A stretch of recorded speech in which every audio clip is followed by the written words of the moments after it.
Buenos dias mga amigos. Ito nga'y papunta na kami sa Jamaica. May isang araw pa kaming preparasyon para makarating doon. May aakyat ting bisita. At pinag-usapan na nga namin yung mga tangke na didiskarga namin. At ma-execute namin na maayos. At ang pinaka-importante ay safe kaming lahat. Tara, simulan na natin ang trabaho.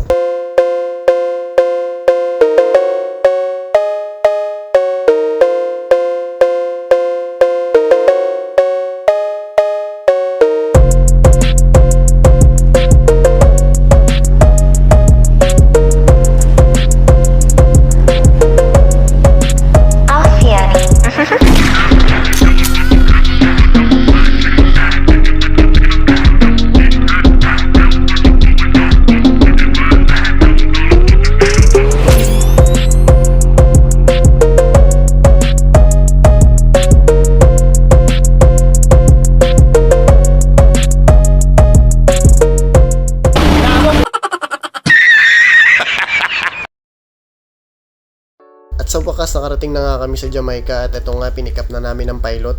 Habang paakyat na si Mr. Pilot, naalala ko ng bata kong galing-galing ko umakyat ng buko. Charing. Stand by all station. Stand by all station.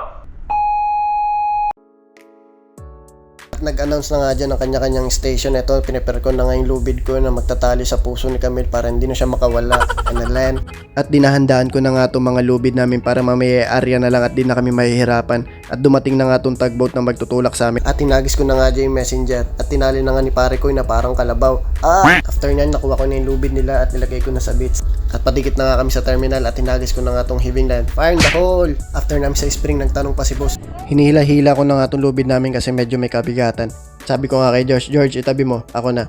At nagmamadali na naman to si chipmate. Syempre hindi pwedeng paspasan mo ang lahat at maaaring madisgrasya ka pa pag nagmamadali ka. Kaya dapat bago mo gawin pag-isipan mo muna kung safe ka ba o hindi. Marami nadadali dito sa mooring kaya i-safety mo lagi yung sarili mo. Isa to sa mga delikadong ginagawa namin dito sa barko. Kaya dapat laging safety first. George, binabantayan ka na naman ni chipmate, ang tagal mo na naman daw. At natapos na rin ang mooring namin, naligtas kaming lahat. Maraming salamat po, Lord.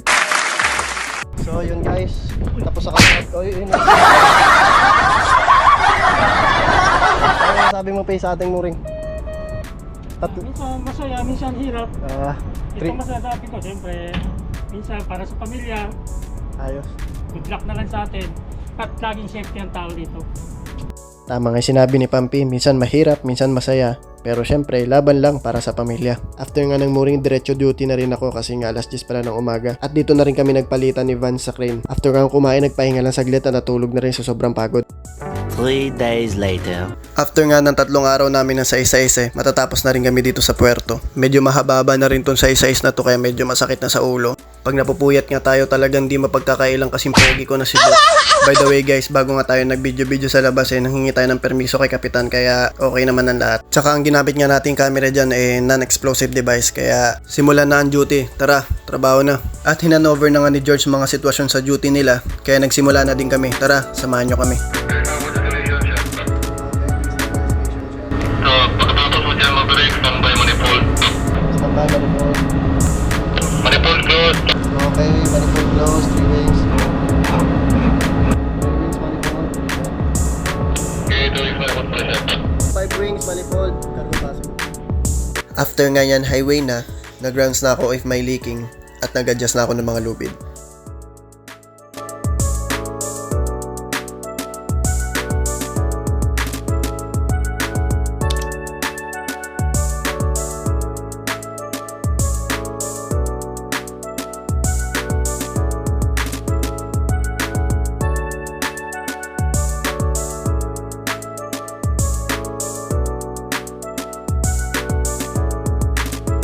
After ko nga dyan mag-rounds at manguha ng allege, pupunta talaga ako sa CCR para mag-aral.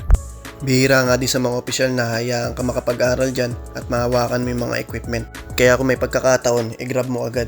Swerte lang din ako kasi mabait to si Third. Marami na rin na ituro sa akin si Third ng mga bagay na hindi ko pa alam dito sa CCR. Dati sobrang nagmamadali ako, sabi ko kailangan maging opisyal agad ako. Pero hindi, may tinuturo si Lord sa'yo. Kasi pag binigay niya agad sa'yo yan at wala ka pang alam, ikaw din mabubulilyaso. Kaya salamat din kay Third na hinahayaan niya na rin akong gumawa ng ginagawa niya rito sa CCR. Love you, Third. Kaya kung may pangarap tayo guys, wag nating sukuan. Magtiwala lang tayo, lagi nasa likod natin si Lord. Alam ko lahat ng yan matutupad.